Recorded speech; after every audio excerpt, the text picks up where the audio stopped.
sa mga Pisma class, sa ating mga kapatid na walang tigil, walang pagkapagod sa pagsiwalat sa katotohanan sa buong mundo. No? Sa daily reflection ninyo sa Ebanghelyo patuloy, kahit isa lang ang makikinig, maganda na yan. Dahil sabi ni Kristo, pagitan ni Apostol Pablo, bahagi ninyo yung natutunan ninyo. At sa pagbahagi ninyo sa natutunan ninyo, mailigtas nyo yung sarili ninyo, pati na ang inyong nakikinig. So, maganda yan. 1 Timoteo chapter 4 verse 16. So, patuloy kayo, be inspired with the Holy Spirit, and receive always the grace of God. Because the grace of God can empower us. Amen. Hi, T. Maria. Talk safety with a humble heart.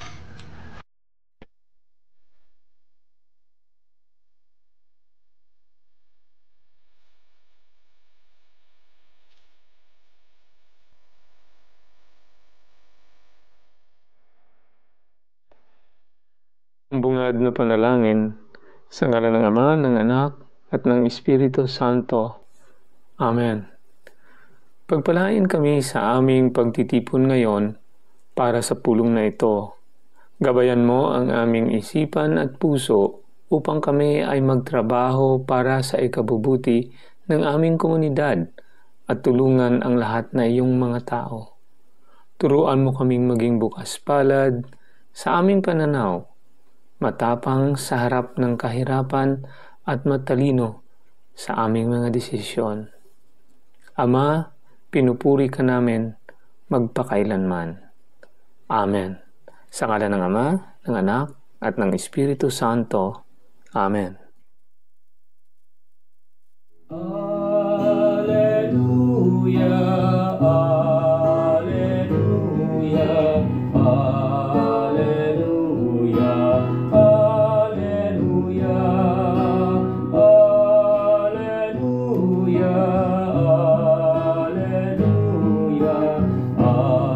alleluia, alleluia,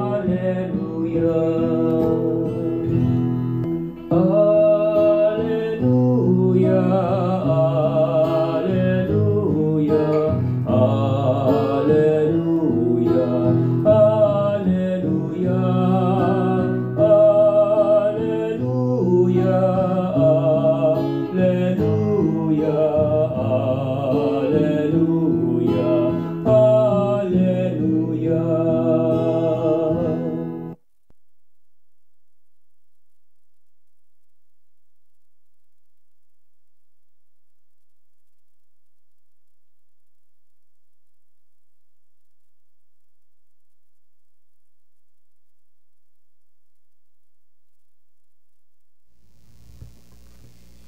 Ang mabuting balita ng Panginoon ayon kay San Lucas, Kabanata 2, talata 1 hanggang 14. Papuri sa iyo, Panginoon.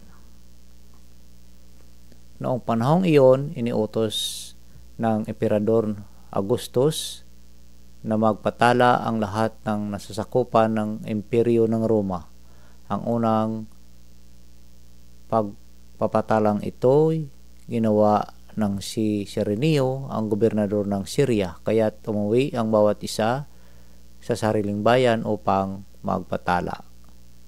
Mula sa Nazaret, Galilea, si Jose pumunta sa Bethlehem, Judea, ang bayang sinilangan ni Haring David, sapagkat siya ay mula sa angkan at lahi ni David.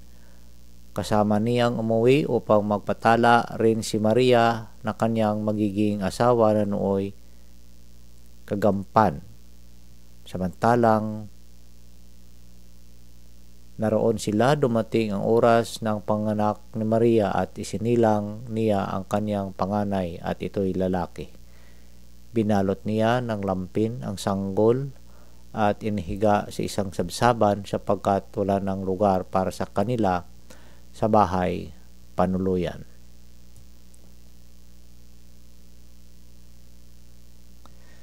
Sa lapiin ding yaon ay may mga pastol na nasa parang nagpupuyat sa pagbabantay ng kanilang mga tupa biglang lumitaw sa harapan nila ang isang anghel ng Panginoon at lumaganap sa paligid nila ang nakasisilaw na kaningningan ng Panginoon. Natakot sila ng gayon na lamang, ngunit sinabi sa kanila ng anghel, "Huwag kayong matakot.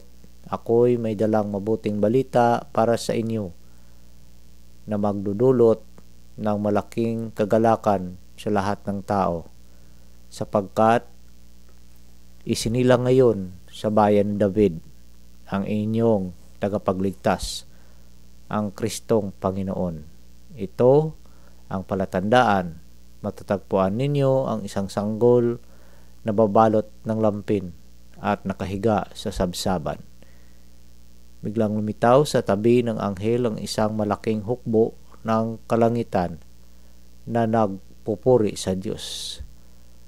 Papuri sa Diyos sa kaitaasan at sa lupa'y kapayapaan sa mga taong kinalulugdan niya.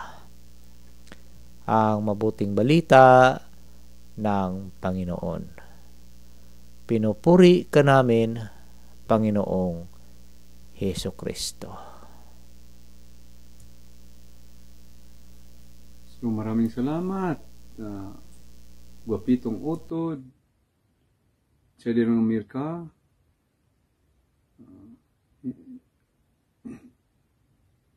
Servant Leader ++ Peace Mayor Balairos.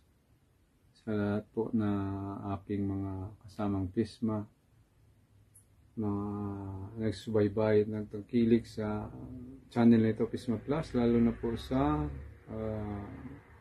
programang ito, ang Pangnilayan Ebanghelyo sa Madaling Araw. Mapagpalang oras po sa inyo at salamat sa inyo.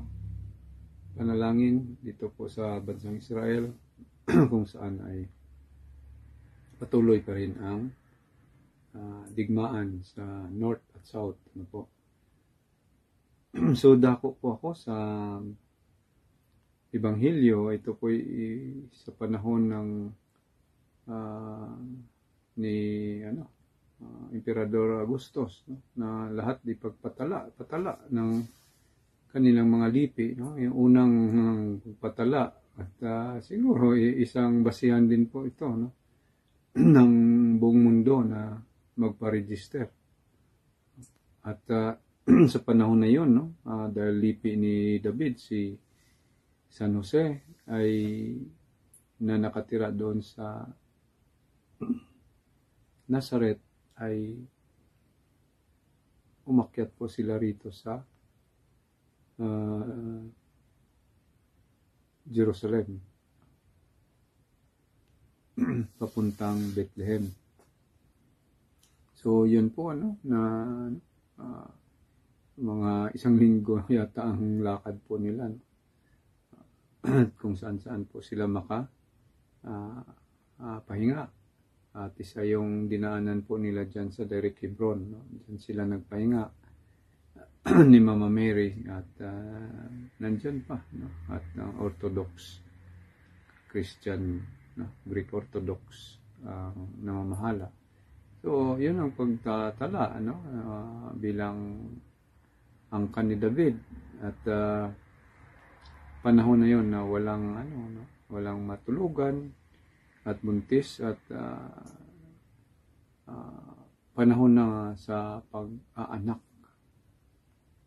pagpanganak ni Mama Mary at naluhal po niya, binalot sa lampin at nilagay sa sabsaban dahil yun lang po ang pwede sa kanila dahil puno na. So ang sabsaban ay isang taguan ng mga hayop at dyan pinapakain. So dyan ang ating Panginoon, no? Isinilang na ang ating mga kapatid na Hudyo ay hindi naniwala sa kanya dahil ang pagkakaalam nila sa lipi ni David yung mga agarang pamilya, no? Ayun ang Masiyak. Ngunit ito isang pagpakumbaba na nangyari, no? Na kahit ang ating Panginoon Jesucristo ay dumaan sa ganyang sitwasyon at sa aking pagnilay-nilay, no? Ano kaya kung sa isang hari po siya lumabas, no?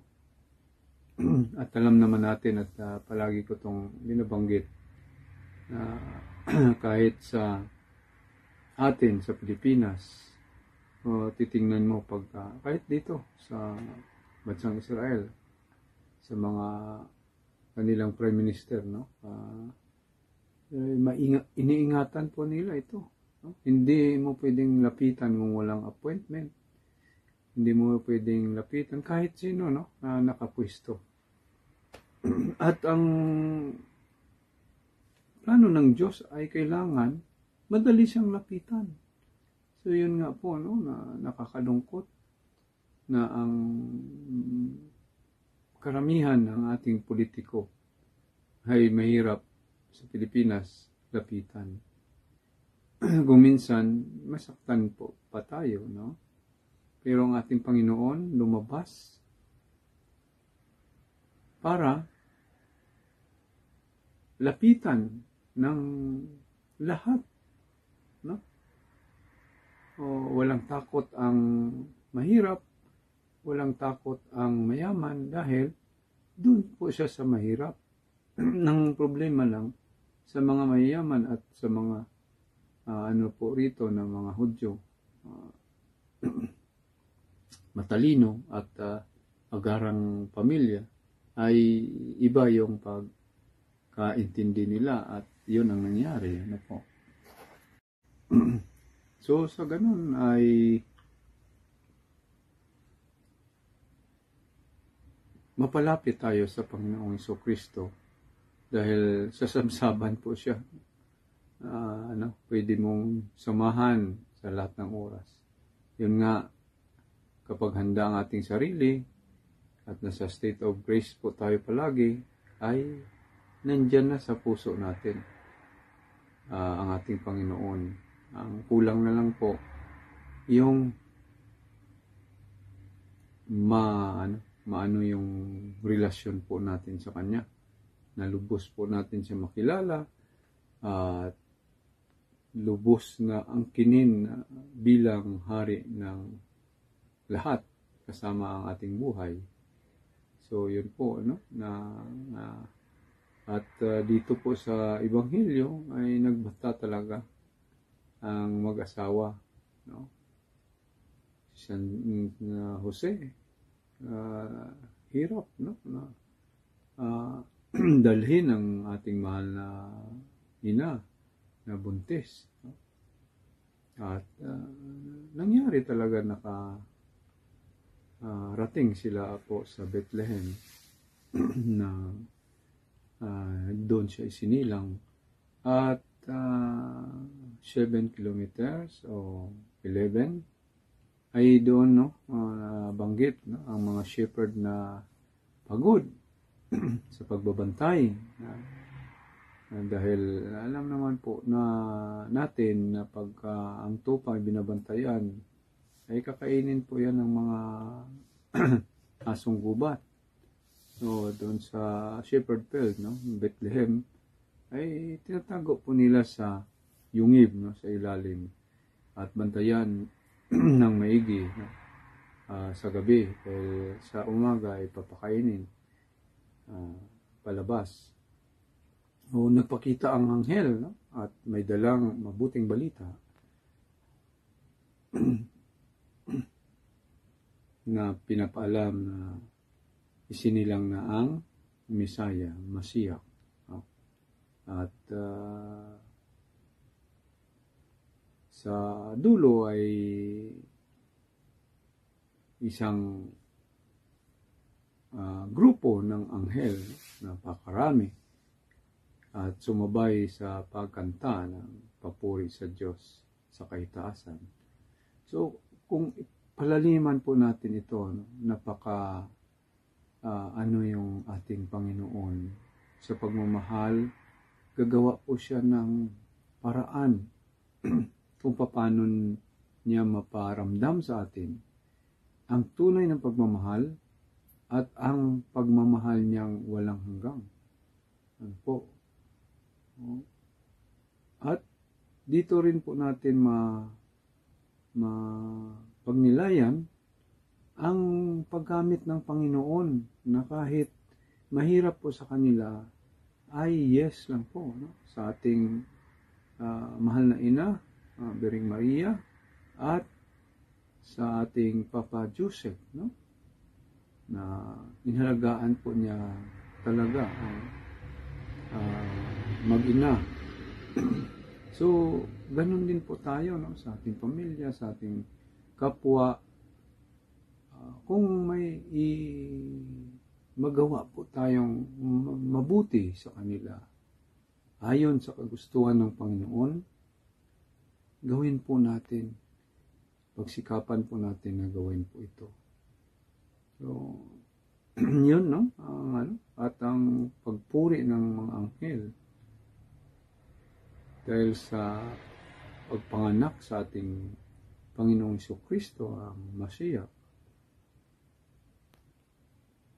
Alam po natin na tanggap, marami tayong tinanggap mula sa Kanya. So, dapat po ay walang pag-alinlangan na puri sa Kanya sa lahat ng panahon. Kahit sa anong sitwasyon. Ano po?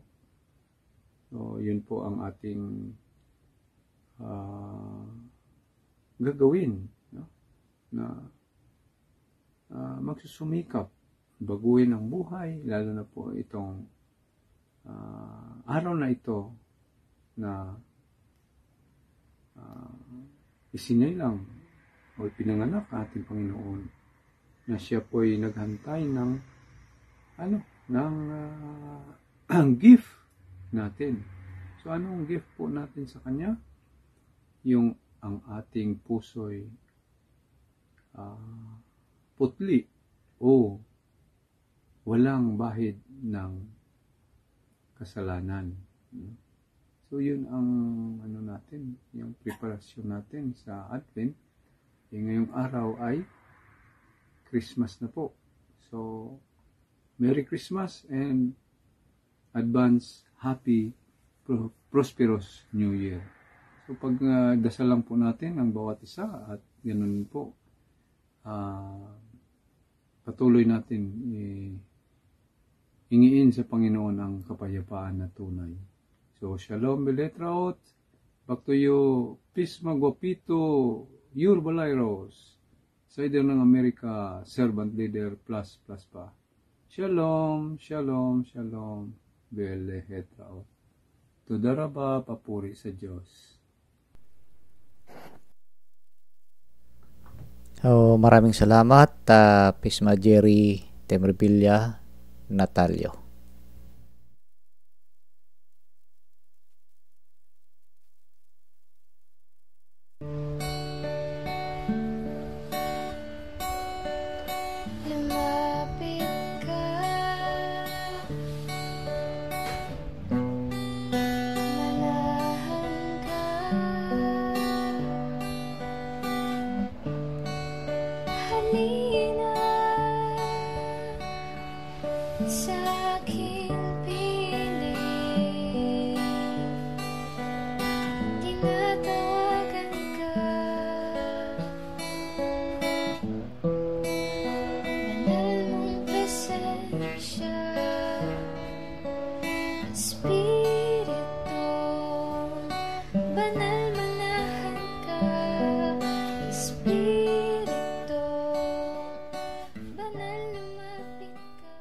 Prayer for the indwelling of the Holy Spirit. In the name of the Father, and of the Son, and of the Holy Spirit. Amen. Holy Spirit, powerful consoler, sacred bond of the Father and the Son, hope of the afflicted, descend into my heart and establish in it your loving dominion. Enkindle in my tepid soul the fire of your love, so that I may be wholly subject to you. We believe that when you dwell in us, you also prepare a dwelling for the Father and the Son. Deign therefore to come to me, consoler of the abandoned souls and protector of the needy. Help the afflicted, strengthen the weak, and support the wavering. Come and purify me. Let no evil desire take possession of me. You love the humble and resist the proud. Come to me, glory of the living and hope of the dying. Lead me by your grace, that I may always be pleasing to you. Amen. In the name of the Father, and of the Son, and of the Holy Spirit. Amen. Espiritu, banal